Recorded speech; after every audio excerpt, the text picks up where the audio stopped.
technology. In this video, I am going to discuss about exception handling mechanism in Python. Okay. First of all, you know about what is an exception and what are all the difference between the terms exception and an errors. Okay, both are different.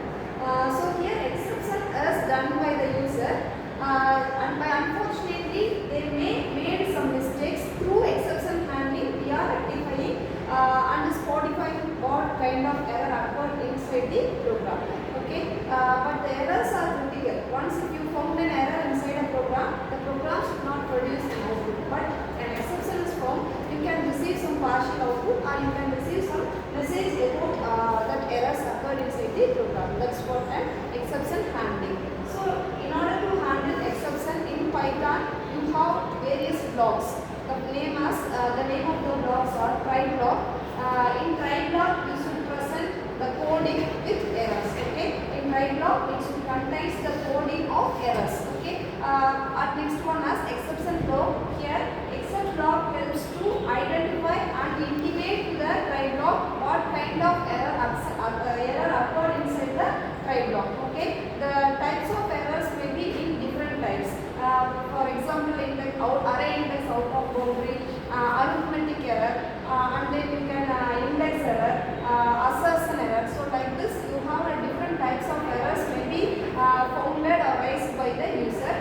So this except block helps to inform the user that the try block contains this kind of error. So relevant statement can be executed by the exception block in order to notify the errors type made by the user. That is the use of exception block.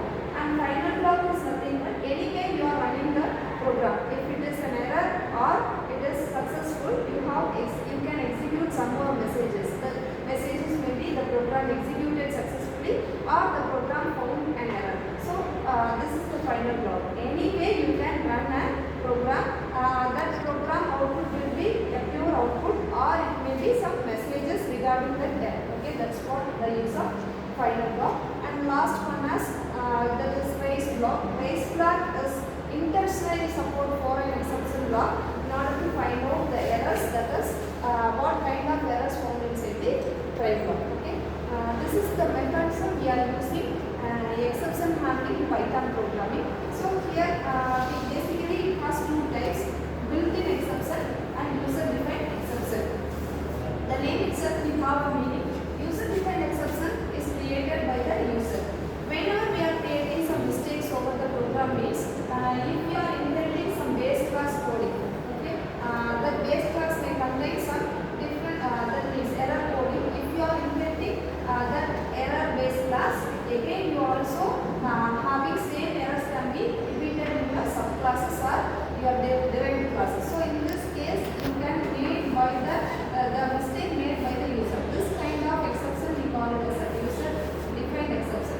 User-defined means the user creating some mistakes at the time of inheritance. Okay, that's what a user-defined errors. But built-in errors are found by some mathematical errors. For example, we are using some libraries called NumPy. Okay, this library or package is supposed for various mathematical functions. For example, finding the mathematical values like finding the angle or degree value that we will submit the radius value based on the supported radius value.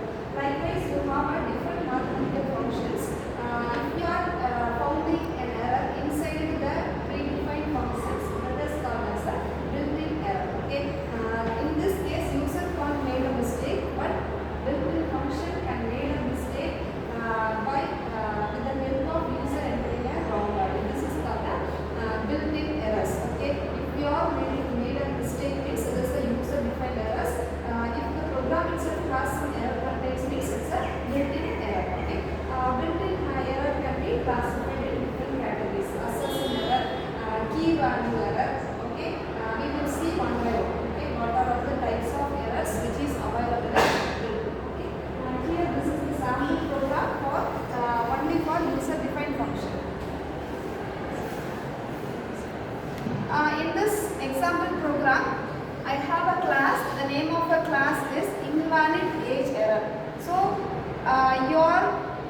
this class identified, it is an user defined error. Okay, this is an example for user defined error. This statement is an built-in log. Okay, you don't want to create this, it is already available, you just import. Okay, invalid age error exception.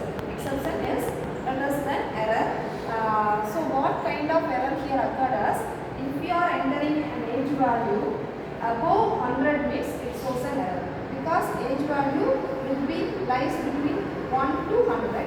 If you are wrongly entered more than 100 means it shows some error. That's what an invalid age error. Okay, the name of function is invalid age error. This is one kind of mistake. Okay, exception means it is a mistake. Okay, here it's a course. Okay, custom exception for invalid age values. So we are customizing the user input. That input value is whether lies between less than 100 or greater than 100. Okay, you are going to customize. That's what I am giving a message like that.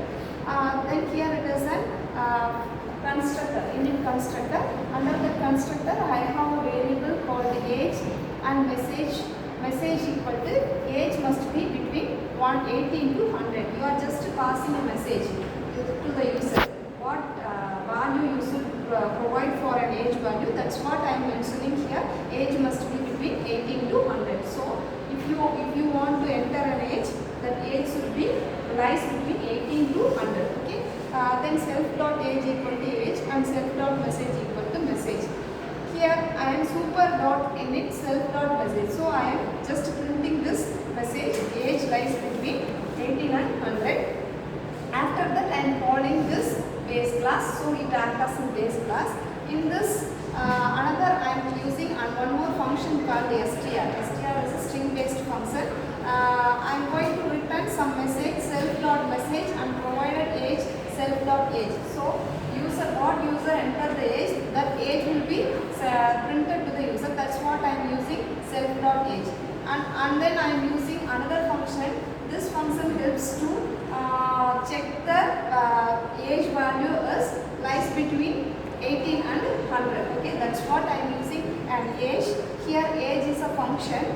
If age value less than 18 and array or age greater than 100 means it will show some message as the custom exception. If this condition is true, this message will be printed. Okay, otherwise the age is set to the age. That means the age value is correct. Okay, if you are entered more than 100 means the error notification will be occurred. If the value does not meet out this condition means the normal message will be printed. Okay, here for example, if I am using age value as 50, so it's an exception. In right block only contains an error statement. That's what here I am printing this age of 150. So here I am counting the exception type as invalid age error. So this exception will be go here and print the message as the age value must be between 18 to 150. Okay, when the statements will be invoked means if we are following that condition as false, that particular exception will be invoked and regarding message will be printed. Okay, that is the use of user defined function.